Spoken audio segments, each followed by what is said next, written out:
right. Well, good morning. It's great to be here. I am always so happy to come to this plant. I have been coming here for a long time. Martinrea is an important company in Canada. These are important workers. These people, this team was central to our renegotiation of NAFTA the first time we. And so it is very energizing for me to be here with the smart, hardworking people who built Canada.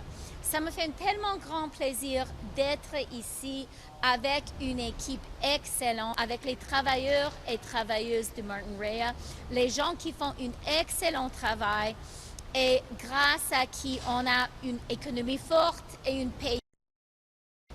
I've met old friends like Talland, who's right here with us, and another old friend, a guy called Larry who works here. He said to me, "Give Trump hell." And that is very motivating for me. And I was given this Canadian flag by Rodrigo. This is a plant where you saw so many people wearing Canadian flags, wearing Canadian buttons. You might have expected people here to be uneasy, to be scared. The tariffs are a big deal for a company like this one. What I saw just now on the factory floor is a country which is firm and resolute, confident in its own strength. What I saw today was a Canada which will be united, strong, and smart. I drew a lot of strength from having a chance to talk with the great workers here. Et j'espère que tous les Canadiens et Canadiennes qui ont vu les travailleurs et travailleuses magnifiques qui sont ici aujourd'hui concluront, comme j'ai conclu, que oui, on aura des moments difficiles avant nous, mais on va gagner. Okay, happy to answer your questions.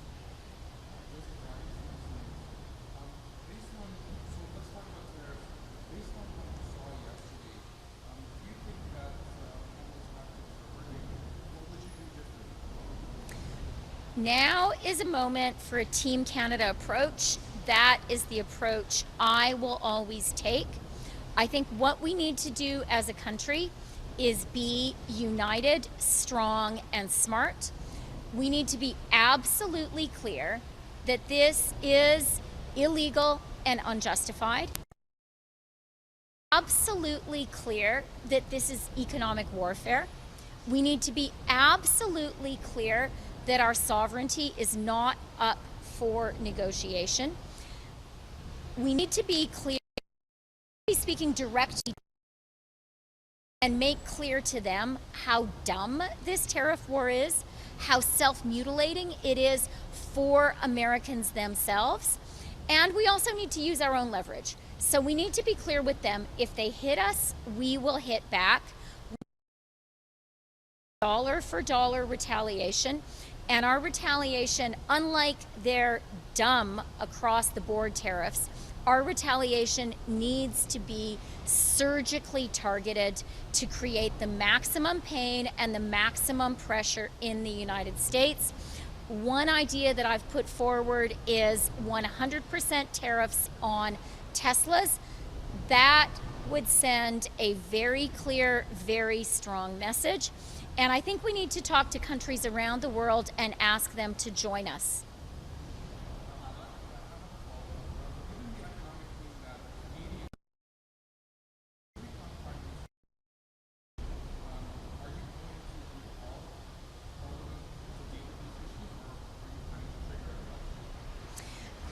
So I want to repeat a commitment that I made to the people working here. And it's a very important commitment for Canadians to hear from their elected leaders. And that is, yes, we do have some hard times ahead. And there are going to be workers and there are going to be businesses that are particularly affected.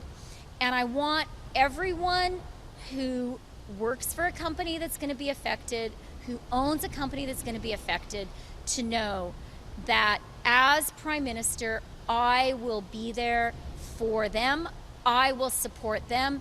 And there is a wave of patriotism in Canada right now. Canadians will support them.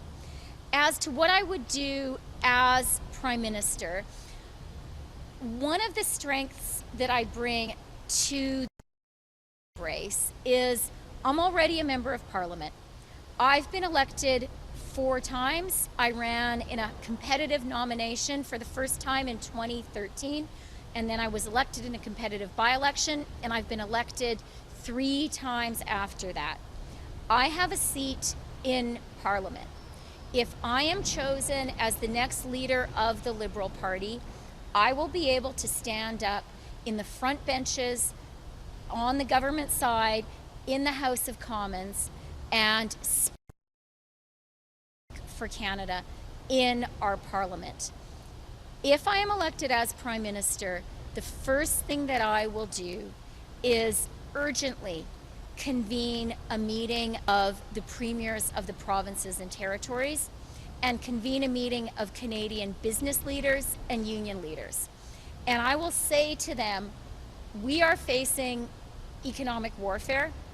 We are facing what is the gravest threat to our country since the Second World War.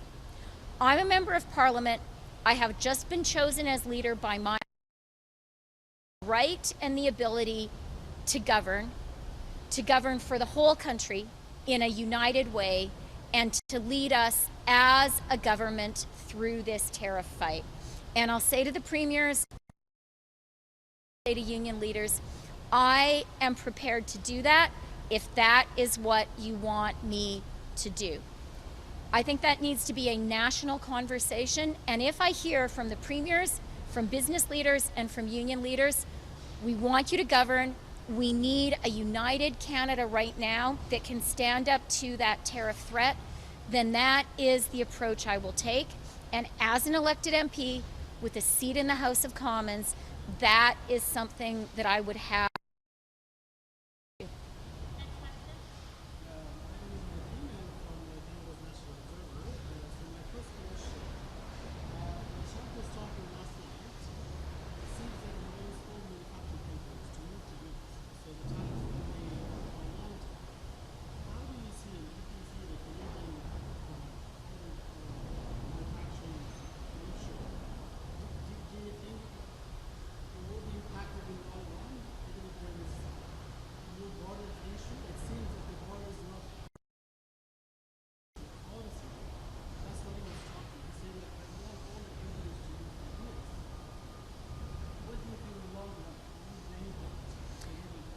So I agree with the central idea in your question, that these concerns about the border, concerns about migration, concerns about fentanyl have been entirely bogus. This has been entirely a pretext. Of course, Canada wants a strong border. Of course, Canada also wants to protect Canadians from illegal drug smuggling. Canada wants to protect Canadians from illegal US guns coming into our country and killing our kids on the street. And of course, Canada, like the United States, wants a border where we control who comes into our country and who does not. That is entirely legitimate, and Canada has for decades and decades worked effectively and collaboratively with the US on those issues, and of course we will continue to do so. But this has never been about that. This has been about the United States seeking pretexts, seeking frankly ridiculous pretexts to declare economic warfare on Canada. That is what has happened. It's unacceptable, and Canada needs to fight back. We need to be united, strong, and smart in our fight. Will be. And, you know, I think it is important for us to recognize just how dumb this tariff war is from the point of view of the United States. This is a self-mutilating action by the United States. This is going to hurt the US economy. It is going to hurt Americans. Already the stock market, the US stock market is down today. And when I took a quick look at it before this press conference, the Toronto stock market was up. That tells you a story, and it's going to hurt regular Americans. It's going to make their groceries more expensive. It's going to make gas more expensive. It is the car sector in the US. People are going to lose their jobs in America, and companies are going to go broke. Every single American is going to find life is harder and more expensive.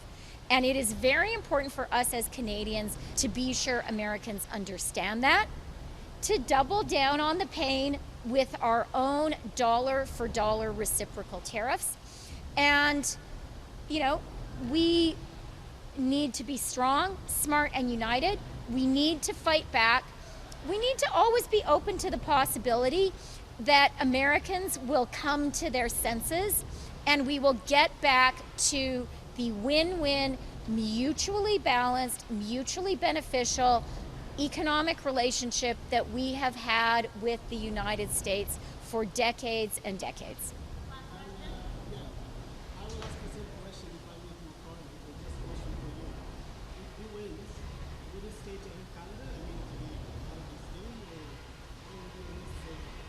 So I intend to win on Sunday, and when I win, I will invite Mark to serve as finance minister in my government. I think we'll make a great team. I think right now we need a prime minister who has a seat in the House of Commons, who can lead a government that has the political legitimacy to fight this tariff war, and someone who has experience as a political decision maker in a crisis, someone who has the experience and the plan and the guts to stand up for Canada in this critical moment. That is, I am the leader who is uniquely qualified to fight for us right now. I have been foreign minister, I have been trade minister, I have been finance minister, I have been intergovernmental affairs minister. That is actually the perfect experiences that we need in a prime minister right now in this critical moment. So I think the ideal combination is to have me, a battle-tested, proven political leader with a minister. I will invite Mark to serve as my finance minister, and I have made a commitment to Canadians, to my constituents, to run in the next election as a Liberal MP. When I stepped down from the government on December 16th, in my resignation letter, I explained that the threat from Donald Trump was existential, that we needed to focus all of our attention on that threat, that we could not afford to spend money on anything else. I have sadly been proven right, and I also committed to my constituents, to all Liberals and to all Canadians, that come what may, I'll run in the next election. Thank you very much. Sur la frontière. OK. Alors, c'est un moment critique pour le Canada. Les nous menacent avec une guerre économique. Ils menacent notre économie et ils menacent notre société. Je suis prête à défendre le Canada, à me battre pour le Canada. Je sais comment le faire. J'ai un plan et j'ai le courage politique. Concernant les frontières, évidemment, nous devons avoir une frontière forte. Nous ne pouvons pas, nous n'allons pas permettre les choses illégaux, de traverser la frontière, les narcotiques. Et on doit contrôler la frontière, c'est une chose existentielle pour notre pays, pour chacun pays. On doit aussi contrôler notre frontière en ce qui concerne l'immigration. C'est le Canada qui doit choisir qui a le droit d'entrer dans notre pays. Et également, les États-Unis ont le même droit. C'est très important. Avant de dire cela, c'est très important de souligner que la frontière entre le Canada et les États-Unis, c'est une bonne frontière. C'est une frontière qui est sécure. On le contrôle et on est toujours prêt à faire de plus. Mais la réalité est économique qui est lancée contre nous par les États-Unis. C'est les enjeux qui étaient soulevés par la frontière, ce sont juste les prétextes. La réalité, c'est que pour les raisons qui sont les États-Unis ont décidé de lancer une guerre économique contre le Canada. Ils ont décidé de menacer notre souveraineté. Nous devons répondre avec les tarifs de représailles dollar par dollar. Nous devons être clairs que si quelqu'un fait mal au Canada, le Canada va répondre. Je veux souligner que la décision du côté des États-Unis est une décision qui va faire mal aux États-Unis, aux économies américaines, aux chacun américain. Et pour cette raison, on doit être unis, forte et intelligente. Et je suis absolument convaincue que notre pays, en bout de ligne, va gagner. Merci. Merci. Thank you. Thank you. On behalf of the people, I just want to let you know that we're so happy to have a smart and Thank you. I'm going to give you a big hug. And I have to say, it was very inspiring for me to talk to the working people here. I mean, these are people who work in the car parts sector. There is no sector in the Canadian economy that is more closely integrated with the United States. You could have expected people here this morning to be scared and anxious, and frankly, that's what I was expecting. And instead, we saw a group of people who are more determined and more patriotic than ever. We saw people wearing Canadian flags. We saw people who recognize their own worth and have a deep fortitude and conviction and determination and faith in Canada. So I am very energized by what I've seen here, and I think it's very important for Canadians to say together to people at Martin Rea, to people in our car parts industry, to people in our auto industry, we are with you, and together we're going to win. thank you. Thank you so much. Yes, Yeah. thank you.